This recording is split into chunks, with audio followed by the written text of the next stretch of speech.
Hey guys, welcome back to the channel. तो मैं हूं शक्ति सिंह और आप देख रहे हो एक्सप्लोर विद शक्ति। तो आज हमारे साथ हैं तो भजन सम्राट कह सकते हैं आप इनको, और ये हैं रमेश जी माली पाली से। नमस्कार। नमस्कार आप सभी को। तो रमेश जी से जानना चाहेंगे भजन इंडस्ट्री के अंदर, राजस्थानी लोक भजन के अंदर इनका नामचीन भजन गायक है। इनसे बचपन की बातें जानना चाहेंगे, भजन की तलब कैसे लगी वो जानना चाहेंगे, और संगीत की और इनका रुख कैसे हुआ वो जानना चाहेंगे। सबसे पहले रमेश जी, आपका पूरा नाम एक बार बता दीजिए। मेरा नाम रमेश माली और पिताजी का नाम बद्रीलाल जी माली है। और मैं विशेष रूप से, हमारा मूल गांव है जैतारण के पास में बड़ूंदा, छोटा सा गांव था बड़ूंदा, और पर मेरा जन्म पाली का ही है और मैं मूल रूप से पाली का निवासी हूं। मेरे पिताजी लगभग 60 साल से पाली हैं और मेरा पूरा परिवार पाली में ही है। रमेश जी, आपने कहाँ तक पढ़ाई की और कहाँ से की? मैंने ज़्यादा पढ़ाई नहीं की है। पाली वगैरह स्थिति ऐसी नहीं थी कि ज़्यादा पढ़ पाऊँ, तो मैंने 10वीं तक की है पढ़ाई। और पाली में ही मैंने पढ़ाई की 10वीं तक। पाली का Chimabai Sancheti mill area school जो है, वहाँ से मैंने 10वीं की है। और 8वीं तक मैंने पुलिस लाइन श्री सुल्तान स्कूल में पढ़ाई की है। हम आपसे जानना चाहेंगे, जब एजुकेशन हो गया, परिवार में कोई संगीत में कोई था, म्यूज़िक में इंटरेस्ट या म्यूज़िक टीचर ऐसा कोई है फैमिली? नहीं, म्यूजिक टीचर वगैरह कोई नहीं थे और ना कोई फैमिली में संगीत में था। बस मेरी शुरू से रुचि थी। मैं पहले लिखता था और आज भी लिखता हूँ। मैं ज़्यादातर मेरे लिखे हुए ही गाता हूँ, खुद भजन वगैरह भी, अभी भी कविताएं वगैरह लिखता हूँ, शायरी वगैरह लिखता हूँ। तो शुरू से लिखने में रुझाव था। लिखते लिखते राजस्थान पत्रिका, जलते दीप, दैनिक नवज्योति, काफ़ी अखबारों में लिखा, दैनिक भास्कर वगैरह में। उसके बाद मुझे गाने का जब मन में हुआ तो मैं स्कूल टाइम से गा रहा था, बाल सभा वगैरह में गाता था। तो उस समय से भी शौक़ था और कुछ लोगों ने उसको चुनौती दी कि नहीं आप नहीं गा सकते, ऐसा नहीं। तो उसको मैंने चुनौती के रूप में लिया और फिर मैंने कोशिश की कि नहीं, मुझे यही करना है। तो फिर हिंदी गाने शुरू किए, गाने पैरोडी में शुरुआत में। तो हिंदी गाने गाता था छोटे बड़े। फिर उसमें मुझे कुछ लगा नहीं कि नहीं कुछ मैं आगे बढ़ पाऊँगा। धीरे धीरे फिर मैंने राजस्थानी लोक संगीत की ओर रुख किया और राजस्थान लोक भजन, राजस्थान लोकगीत गाने शुरू किए। और इसमें फिर धीरे धीरे जगह मिलने लगी। छोटे छोटे कार्यक्रमों में कभी कभार जाते थे। उस समय पैसे वैसे मिलते नहीं थे, बस जा कर के सेवा देनी होती थी और जा कर के बस गा कर के आगे कभी मोमेंटो मिल गया या कभी इनाम मिल गया, प्रमाणपत्र मिल गया, या तो इससे खुशी हो जाती थी। रमेश जी, जब आप भजन की ओर रुख करने लगे, फैमिली ने मना नहीं किया कि ये आपकी लाइन सही नहीं है, आपको जॉब करना चाहिए, बिजनेस करनी चाहिए या गवर्नमेंट जॉब की तैयारी करनी चाहिए, इस चीज़ में मत? नहीं, मना तो किया ही था एक्चुअली। गवर्नमेंट जॉब की तो मेरी थी स्थिति ऐसी और मैंने मना ही कर दिया था क्योंकि मैं इस लाइन में जाना चाहता था। और हालांकि सबका था, विरोध भी था, सब मना भी करते थे। पर समय के साथ धीरे धीरे बदलाव हुआ, सब लोग धीरे धीरे सेट हुए। सब ने जैसे जैसे, क्योंकि सफलता मिलती है तो लोग स्वीकार करते हैं। तो जब तक सफलता नहीं मिली थी तब तक कोई स्वीकार नहीं करता था। जब सफलता मिलने लगी तो धीरे धीरे पूरे परिवार में सब लोगों ने ये एक्सेप्ट कर लिया। आप देख सकते हो, अगर मन में चाहत हो तो सबको हम मना सकते हैं। रमेश जी, आपने प्रोफेशनली कहीं से नहीं सीखा, शास्त्रीय संगीत, सेमी क्लासिकल ऐसे कहीं? नहीं, मैं शास्त्रीय संगीत या क्लासिकल नहीं सीखा हूँ। राजस्थानी लोक संगीत में, भजन संगीत के अंदर मैंने हजारी मार साहब मेरे गुरुजी थे, जिन्होंने मेरे को हारमोनियम बजाना सिखाया था, थोड़ा बहुत जैसा भी मैं जानता हूँ। और उसके बाद में मैंने भजन लाइन में जब पाँव रखा तो स्वर्गीय रमेश जी सोनी फालना से, जो मेरे प्रथम गुरु हैं, उनके साथ रह के मैंने भजन गाना सीखा। उनके बाद श्री अर्जुन जी राव बालोत्रा, जो अभी वे दुनिया में नहीं है, पर उनके साथ रह कर के मैंने लोकगीत हैं, बना गीत है, विवाह गीत है, ये गाना और लिखने की जो विधा होती है वो मैंने उनसे सीखी। और सबसे पहले बाहर में अगर के राजस्थान से गया तो रमेश जी सोनी और अर्जुन जी राव के साथ बाहर गया। और उसके बाद पूरे भारत भर में लगभग मेरी खुद की मैंने पहचान बनाई। तो उन्हीं के आशीर्वाद से, मेरे गुरुजनों के आशीर्वाद से मिली है। रमेश जी, आप अपना आइडल किन्हें मानते हैं?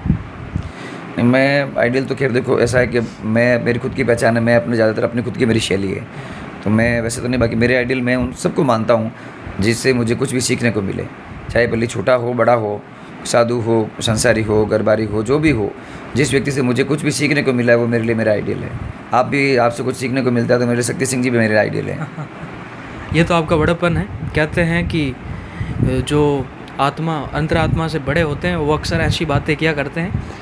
और आपसे जानना चाहेंगे रमेश जी, फिर आपको सबसे पहले बड़ा मंच कब प्रोवाइड हुआ? बड़ा मंच पे आपने कब मिला आपको पहली बार? वैसे तो मैंने काफ़ी कुछ में मुझे जगह मिली और उसके बाद फिर लाकोटे महादेव मेला मंडल जब 2005-6 के अंदर मैं सेकंड और फर्स्ट आया था, तो उस समय मुझे जगह मिली। फिर परशुराम महादेव की कृपा रही, तो वहाँ से भी फिर जो भी बड़े मंच है वहाँ से, और सबसे बड़ा मंच मेरे लिए मेरी गायकी का सबसे पहला मंच जो सोनाना खितला जी था, लगभग 98 की बात है। 98 में सबसे पहले मैंने गाया। उस समय मैं डबल वॉइस में गाता था, कुशल जी और महेंद्र सिंह जी पंवार की वॉइस में गा करके मैंने कोशिश की थी नया एक ट्रेंड चालू करने की। लोगों ने एक्सेप्ट किया। फिर धीरे धीरे क्योंकि उसमें क्या सांस रोक कर गाना पड़ता है, तो मुझे थोड़ी सांस की प्रॉब्लम हुई, तो मैंने डॉक्टर को दिखा, तो डॉक्टर ने कहा कि आप कुछ में कुछ कीजिए। एकदम से मैं चेंज भी नहीं कर सकता था, तो फिर मैंने कुशल दीदी को साथ में गवाया 2-3 कैसेट में। फिर मैं बहन सरिता खारवाल को लेकर के आया, और इस तरह से फिर मैंने लेडीज सिंगर को साथ में रखना शुरू किया।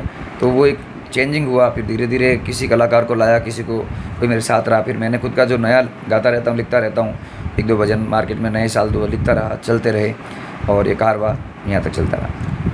आप देख सकते हो आज मार्केट में बहुत से गाने आते हैं, जो नए ट्रेंडिंग गाने, एक ओल्ड पुराने गाने। तो आपके ख्याल से गाने या भजन कौन से अच्छे होते हैं? जो पुराने, जो रिदम, म्यूज़िक, टेक्सचर वो सही है, आजकल के बेस वाले डीजे सॉन्ग, अनवांटेड जो पता नहीं क्या क्या है, आपके ख्याल से कौन से गाने? देखो, नहीं, भजन तो भजन है। भजन का स्वरूप लोगों ने चेंज कर दिया। बस वो डीजे के माध्यम से, देख, हर जगह की अलग अलग एक शैली होती है। तो डीजे आने के बाद में लोगों ने एक मनोरंजन का साधन बना दिया भजन को भी। बस वो नाचने गाने के लिए डीजे पर उसको कर दिया, तो उस बीट के अनुसार नाचने के लिए वो हो गया।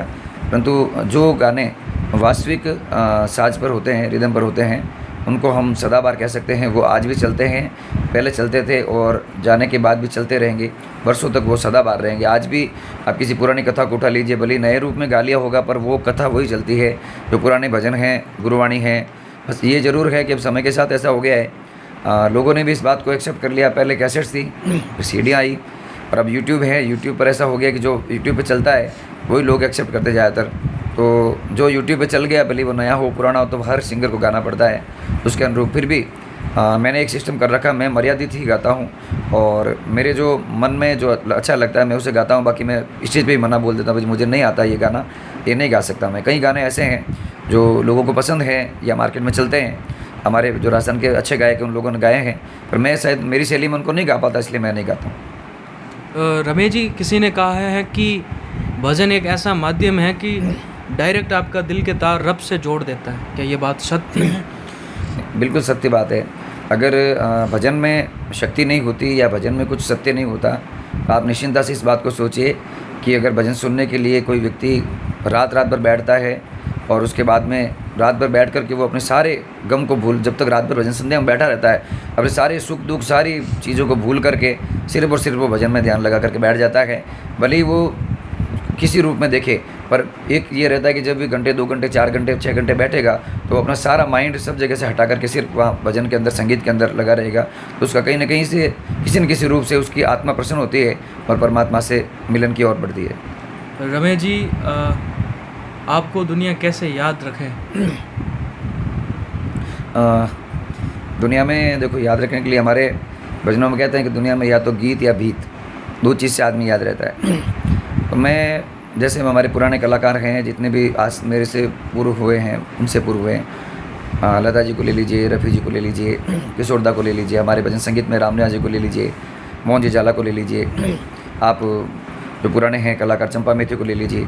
आज भी उनके गानों को सुन कर के लोग उनको याद करते हैं कि वो है वास्तव में कलाकार। तो कल को मैं चला जाऊंगा तो भी मेरे गीत लोग याद रखेंगे, मेरे भजन याद रखेंगे, या मेरे द्वारा जो लोगों के प्रति मेरा व्यवहार है, अगर मैंने किसी का बुरा किया है तो भी याद रखेंगे, किसी का भला किया तो भी याद रखेंगे।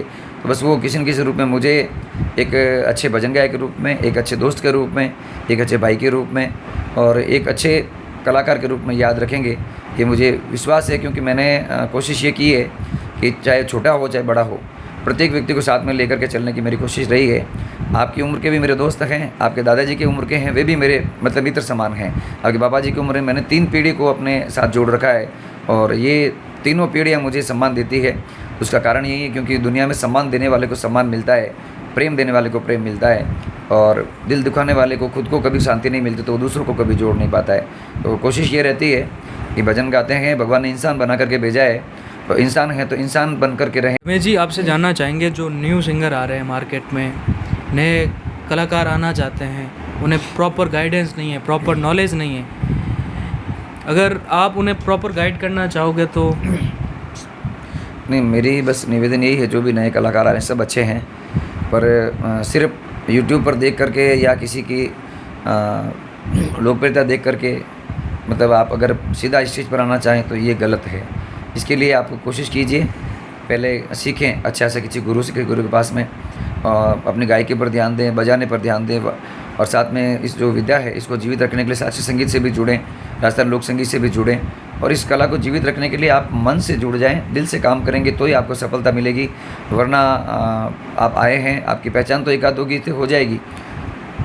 मैंने कई लोगों को देखा है कि ये सोशल मीडिया का माध्यम है, एक आध गीत से वायरल हो जाते हैं, एक दो गीत चला, वायरल हुए, थोड़े दिन बाद में लोग भुला दिए जाते हैं। अगर आपको सदाबहार रहना है, अगर आपको लोग याद रखें, तो उसके लिए आपको कुछ ऐसा करना पड़ेगा, स्वयं की एक शैली होगी, स्वयं का गायन होगा, स्वयं की समझ से कुछ ऐसा कार्य करना होगा, कुछ ऐसा गायन करना होगा कि लोग आपको याद रखें। ये बात सत्य है कि वायरल होना आसान है और दुनिया में कुछ भी चीज़ वायरल हो जाती है, लेकिन अगर आप स्टार बनना चाहते हो और हमेशा आसमान में चमकना चाहते हो तो रमेश जी ने कहा है, हमेशा सीखना चाहिए, अपनी खुद की एक गायकी होनी चाहिए और अपनी खुद की एक शैली होनी चाहिए। तो आज का पॉडकास्ट बस इतना ही था। अगर आपको कुछ और जानना है रमेश जी के बारे में तो हमें कमेंट कीजिए, और पार्ट 2 भी हम लॉन्च करेंगे रमेश जी के साथ। और रमेश जी सर, आप अपनी आवाम को, आपके दर्शक दीर्घा को क्या कहना चाहोगे?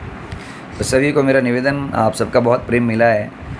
मेरी ज़िंदगी के 30 वर्ष लगभग संगीत सफ़र में गुजर गए हैं और अभी भी आप सबका बहुत प्रेम मिल रहा है। मैं अपने आप को धन्य मानता हूँ, शायद मैंने कोई पुण्य किए हैं या मेरा कोई पिछले जन्म का पुण्य इस जन्म में मिल रहा है, जिसकी बदौलत आप सबका प्रेम मिल रहा है आज भी।